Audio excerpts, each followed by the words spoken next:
বাংলাদেশের বিয়ের বাজারের একটা রিয়েল সিনারিও হচ্ছে শিক্ষিত এবং স্মার্ট যুবকরা এখন আর সুন্দরী মেয়ে বিয়ে করতে চায় না। এমনকি সে নিজে থেকে যদি বিয়ের জন্য কোনো মেয়ে পছন্দ করে বা ফ্যামিলিগতভাবেও তার জন্য যদি অনেক অপরূপা মেয়ে পছন্দ করা হয়, তাও দেখা যাচ্ছে সে ওই মেয়েটিকে বিয়ের জন্য সিলেক্ট করবে কি করবে না এই বিষয়ে গড়িমসি করছে। এখন আপনি হয়তো আমার এই কথাগুলো শুনে ভাবছেন এটা আবার কেমন কথা, কারণ সারাদিন তো আমরা সোশ্যাল মিডিয়ায় দেখছি যে সুন্দরী মেয়েদের জয় জয়কার চলছে সব জায়গায়। ছেলেরা একদম বলতে গেলে উন্মাদের মতো এই সুন্দরী নারীদের পিছনে লেগে রয়েছে। এমনকি বাস্তব জীবনেও তো আমরা দেখি যে মেয়ে বেশি সুন্দরী তার পিছনেই বেশি ছেলেপেলেরা ঘুরঘুর করে।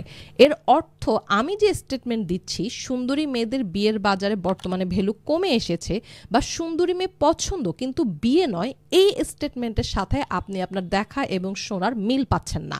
আবার অনেকেই একটু অ্যাডভান্স লেভেলে গিয়ে ভাবছে সুন্দরী মেয়ে তো সব সরকারি চাকরিজীবী বা বিসিএস ক্যাডাররাই বিয়ে করে নিচ্ছে, তাহলে সুন্দরী মেয়েদের বিয়ের বাজারে ভ্যালু কমছে, এই স্টেটমেন্ট আমি আসলে কিভাবে দিচ্ছি? আচ্ছা, কারো কাছে যদি 20-22 বছর বয়সী এক সুন্দরী তরুণের 38-40 বছর বয়সী একজন সরকারি কর্মকর্তা বা বিসিএস ক্যাডার বা অনেক রিচ কারোর সাথে বিয়ে হওয়াটা ঠিক আছে বা সুন্দর বলে মনে হয়, বা তার কাছে যদি সে 40 বছর বয়সী বিসিএস ক্যাডার বা রিচকে স্মার্ট এবং ইন্টেলিজেন্ট যুবক বলে মনে হয়, তাহলে সেটা তার ব্যক্তিগত দৃষ্টিভঙ্গি। তার এই দৃষ্টিভঙ্গির কোনো দোষ আমি এখানে দিব না, কারণ বাংলাদেশে এই ধরনের কমন সেন্সিং দৃষ্টিভঙ্গির মানুষ লাখ লাখ রয়েছে। আর আজকের ভিডিওটা যেহেতু কমন সেন্স ডেভেলপমেন্টের উপর না, so I am not interested in giving a lesson on common sense today in this video. By the way, আমি কিন্তু সরকারি চাকরিজীবী বা বিসিএস ক্যাডারদের এগেনস্টে না। আমার ব্লাড রিলেশনে বেশ কিছু বিসিএস ক্যাডার এবং সরকারি কর্মচারী রয়েছে। আমি এখানে শুধু পাত্রীর সাথে পাত্রের এজ ডিফারেন্সটা হাইলাইট করছি।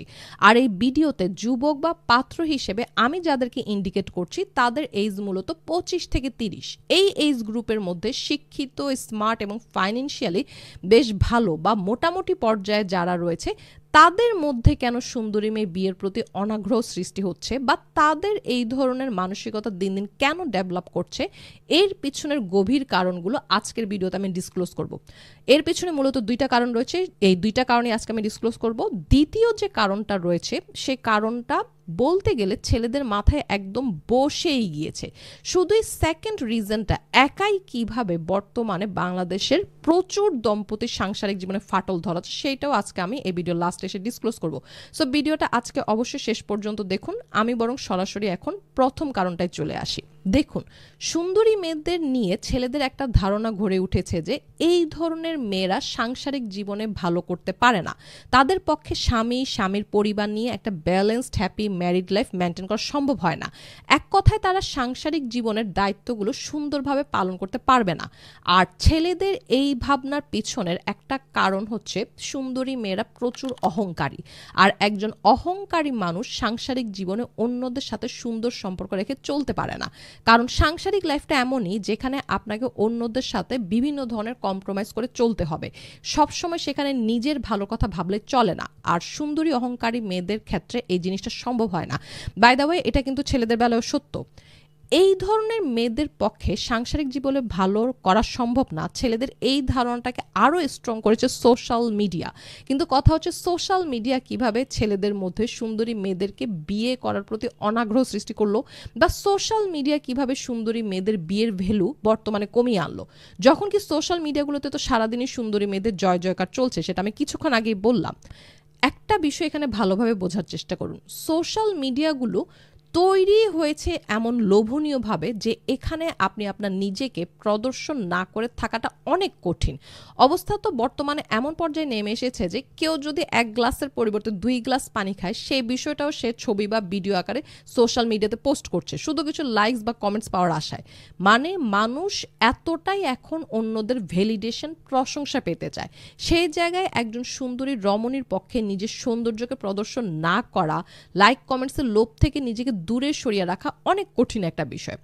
সোশ্যাল মিডিয়াগুলোতে বর্তমানে প্রচুর অপরূপা মেয়ে রয়েছে যারা 24/7 অ্যাক্টিভ থাকে। তারা ঘন্টায় ঘন্টায় নিজের অ্যাক্টিভিটি পোস্ট করতে থাকে। সারাদিন তারা নিজেদের ফেক লাক্সারিয়াস লাইফস্টাইল সোশ্যাল মিডিয়াগুলোতে পোস্ট করতে ব্যস্ত থাকে। লম্বা সময় ধরে কল, চ্যাটিং এইসব নিয়েই তারা সময় কাটায়। এদের মধ্যে আবার কিছু অ্যাডভান্স লেভেলে গিয়ে নিজের বডি আর ড্রেস আপকে একটা আর্ট হিসেবে প্রদর্শন করে রেখেছে সোশ্যাল মিডিয়ায়। এই ধরনের আর্টের আবার প্রচুর ভক্ত রয়েছে। যাই হোক, আজকে সে বিষয়টাতে না যাই।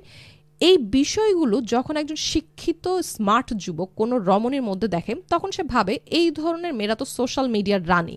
এই ধরনের রানীরা নিজেদের আর্ট হিসেবে প্রদর্শন করতে পছন্দ করে, একটা উগ্র স্বাধীনতা নিয়ে চলতে পছন্দ করে, সারাদিন ফোন, চ্যাটিং, ঘোরাঘুরি এইসব নিয়েই তারা ফাও সময় কাটায়। এই ধরনের নারীদের সাথে কিছু সময়ের জন্য হয়তো অন্য কোনো সম্পর্ক গড়ে তোলা যায়, কিন্তু বিয়ে করা যায় না। কারণ বাংলাদেশের ম্যাক্সিমাম পরিবারই এখনও তাদের ঘরে এমন বউ বা স্ত্রী চায় না যে কিনা নিজেকে আর্ট হিসেবে সোশ্যাল মিডিয়া এবং রিয়েল লাইফে প্রদর্শন করে রেখেছে। আর ছেলেরাও ভাবতে থাকে যে এই ধরনের নারীদের সাথে আর যাই হোক সংসার হবে না, পারিবারিক জীবন এদেরকে দিয়ে সম্ভব না। তাই সে সিদ্ধান্ত নিয়ে ফেলে যে সে সুন্দরী মেয়ে জীবনে বিয়ে করবে না। এইবার আসি সুন্দরী মেয়েদের বিয়ের বাজারে ভ্যালু কমে যাওয়ার দ্বিতীয় কারণে। দ্বিতীয় কারণটা হচ্ছে কিছুটা এইরকম যে সাপোজ কোনো ছেলের প্রিভিয়াসলি হয়তো কোনো সুন্দরী মেয়ের সাথে সম্পর্ক ছিল, সে মেয়েটাকে হয়তো প্রচণ্ড পরিমাণে ভালোবাসতো, কিন্তু সেই মেয়ে হয়তো তাকে খুব একটা প্রাধান্য দেয়নি সম্পর্ক থাকাকালীন, তাকে তুচ্ছ তাচ্ছিল্য করতো, বা হতে পারে সে মেয়েটি তার সঙ্গে বিশ্বাসঘাতকতা করেছিল। এমনও হতে পারে সেই ছেলেটি হয়তো মেয়েটিকে একদম রেড হ্যান্ডেডই ক্যাচ করেছিল। এই ধরনের বাজে অভিজ্ঞতার পর ছেলেটির মাথায় কাজ করা শুরু করলো যে সুন্দরী মেয়েরা প্রতারক হয়, এদের অনেকের সাথে সম্পর্ক থাকে, এরা জীবনে শুধু টাকাকেই চিনে, টাকার জন্য এরা যে কারোর সাথে বিশ্বাসঘাতকতা করতে পারবে। তার কাছে এখন সুন্দরী মেয়ে মানেই হচ্ছে বিশ্বাসঘাতক। এই ভাবনাটা তার মাথায় এমনভাবে গেঁথে গেল যে সে সিদ্ধান্ত নিল সে জীবনে সুন্দরী মেয়ে বিয়ে করবে না। এই অবস্থায় সে খুব সাধারণ, ভালো এবং সাদাসিধে একটা মেয়েকে বিয়ে করলো। এখন যে ঘটনাটা ডেসক্রাইব করলাম, এই ঘটনা বাস্তব জীবনে অনেক ছেলের সাথেই ঘটেছে। এই ধরনের ঘটনার কারণেও অনেকেই জীবনে সুন্দরী স্ত্রী চায় না। আবার এই অবস্থায় আরেকটা ভাবনা তাদের মাথায় কাজ করতে পারে যে সুন্দরী স্ত্রীদের নিয়ে বিয়ের পরও ঝামেলা থাকার সম্ভাবনা রয়েছে। আর বর্তমান সময়ে পরকে কী হারে বেড়েছে সেটা নিশ্চয়ই আমার এই ভিডিওতে নতুন করে বলার কিছু নেই। এই বিষয় নিয়ে আমার চ্যানেলে অলরেডি ভিডিও রয়েছে, সেই ভিডিওগুলোর লিঙ্ক আমি এই ভিডিওর ডেসক্রিপশনে পোস্ট করে দিব। যাই হোক, back to the main topic.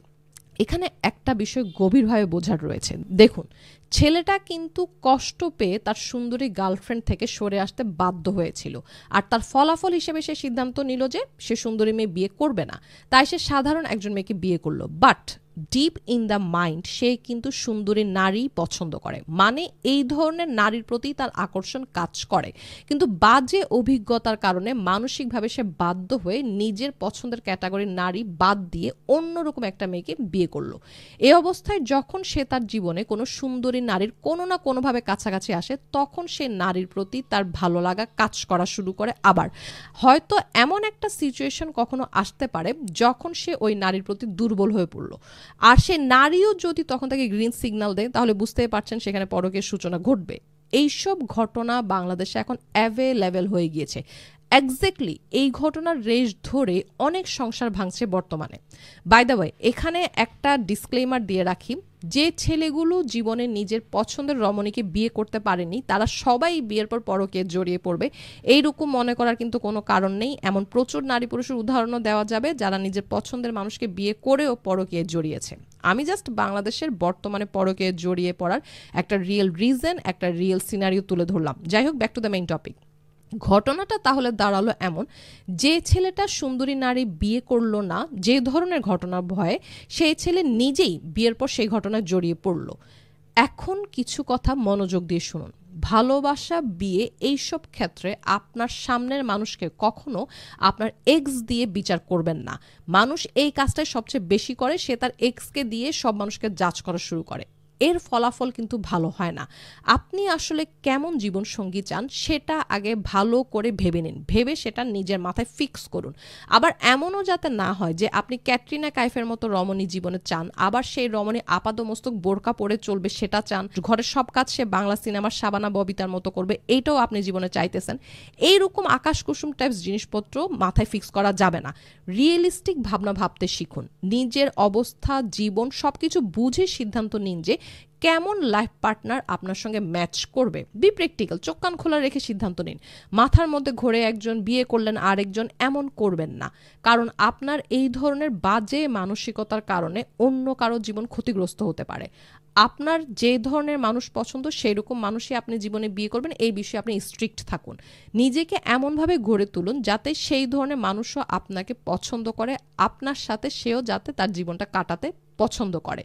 কেউ আপনার সঙ্গে খারাপ করেছে বলে সবাই আপনার সাথে খারাপ করবে, এইরকম নেগেটিভ থিঙ্কিং করার কোনো কারণ নেই। বুঝতে পেরেছেন? আজ এ পর্যন্ত। Thanks for watching.